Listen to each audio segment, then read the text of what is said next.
Di antara dalil-dalil atau hal-hal yang menunjukkan wajibnya sholat berjamaah adalah: pertama, Allah Subhanahu wa ta'ala memerintahkan untuk didirikannya sholat khauf, yaitu sholat tatkala dalam keadaan perang. Sholat khauf dilaksanakan secara berjamaah. Apabila dalam keadaan perang berkecamuk, sholat wajib tetap harus dilaksanakan secara berjamaah, maka terlebih lagi dalam keadaan aman atau tidak perang, hukumnya lebih wajib lagi. Kedua, Allah Subhanahu wa ta'ala memerintahkan kaum muslimin agar mereka ruku bersama orang-orang yang ruku, sebagaimana dalam surah Al-Baqarah ayat 43. وَأَقِيمُوا الصَّلَاةَ وَآتُوا الزَّكَاةَ وَارْكَعُوا مَعَ الرَّاكِعِينَ.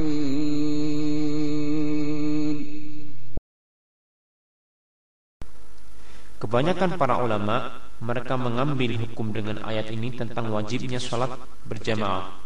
Hal ini dijelaskan dalam tafsir Ibnu Katsir. Ketiga, ancaman Rasulullah sallallahu alaihi wasallam bagi laki-laki yang tidak menghadiri salat berjamaah, yaitu Rasulullah sallallahu alaihi wasallam akan membakar rumah-rumah mereka.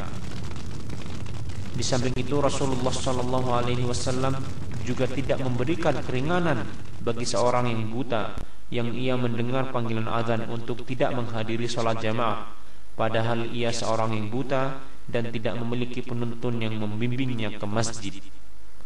Hal ini semua menunjukkan tentang wajibnya sholat berjamaah bagi laki-laki. Adapun wanita, maka rumah-rumah mereka jauh lebih baik dari masjid. Mereka diperbolehkan mendatangi sholat jamaah dengan syarat mereka menutup aurat dan tidak memakai wangi-wangian. Suami-suami mereka tidak boleh melarang mereka mendatangi masjid jika mereka telah memenuhi syarat tersebut.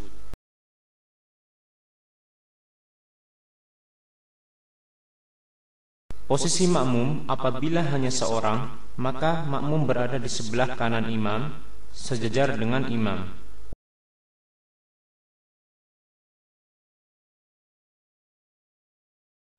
Adapun jika makmum 2 orang atau lebih, maka berdiri di belakang imam.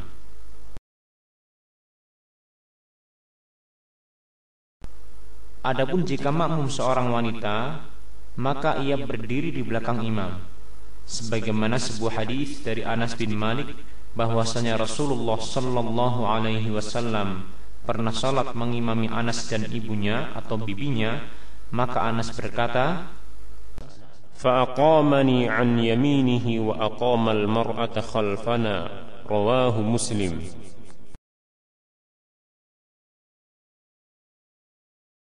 Wajib bagi imam untuk tidak memulai salatnya sampai shaf menjadi lurus, baik ia meluruskannya sendiri atau ia menyuruh orang lain untuk meluruskan shaf tersebut.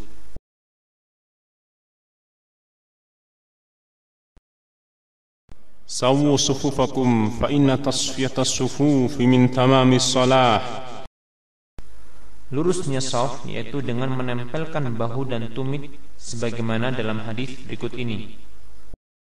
Qala Anas wa kana ahaduna yulziqu mankibahu bimankibi sahibihi wa qadamahu biqadamihi. Rawahu al-Bukhari.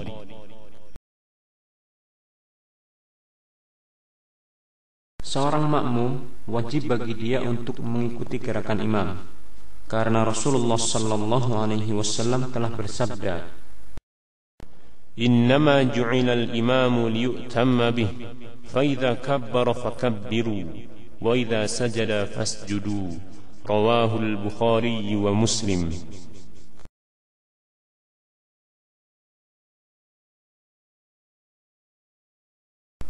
Makmum yang masbuk atau terlambat, maka dia bertakbir kemudian langsung mengikuti gerakan imam. Allahu Akbar. Karena Rasulullah sallallahu alaihi wasallam telah bersabda, "Idza ata ahadukumus salata wal imamu ala halin falyasna' kama yasna'ul imam." Rawahu at-Tirmidzi.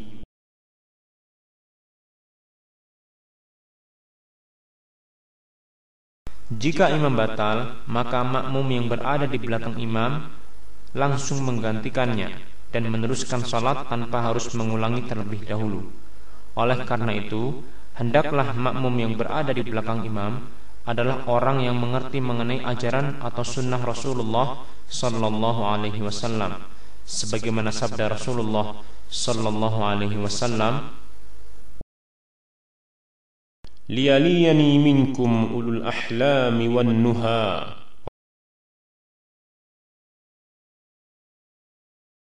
Jika imam batal, maka makmum yang berada di belakang imam langsung menggantikannya dan meneruskan salat tanpa harus mengulangi terlebih dahulu.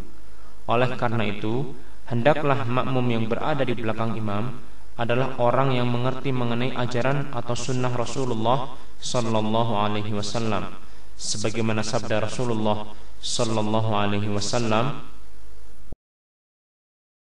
liyaliyani minkum ulul ahlami wan nuha. Rawahu Muslim.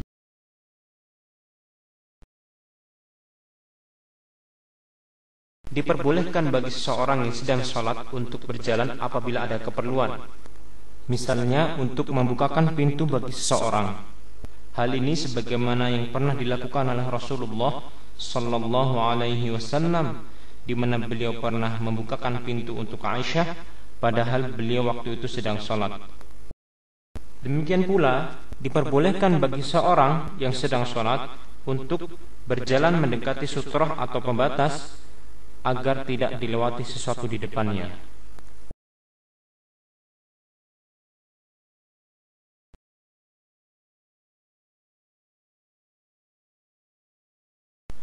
Nabi sallallahu alaihi wasallam pernah bersabda yang artinya, apabila salah seorang di antara kalian sholat menghadap sutrah, kemudian ada orang yang hendak melanggarnya, maka hendaklah dia cegah semampunya sebanyak 2 kali.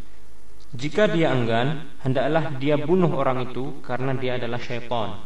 Ini menunjukkan bahwa lewat di depan orang yang sedang sholat merupakan dosa besar, yang diterangkan bahwasanya lebih baik baginya untuk menunggu selama 40 daripada melalui orang yang sedang sholat tersebut. Ada yang mengatakan 40 adalah 40 tahun.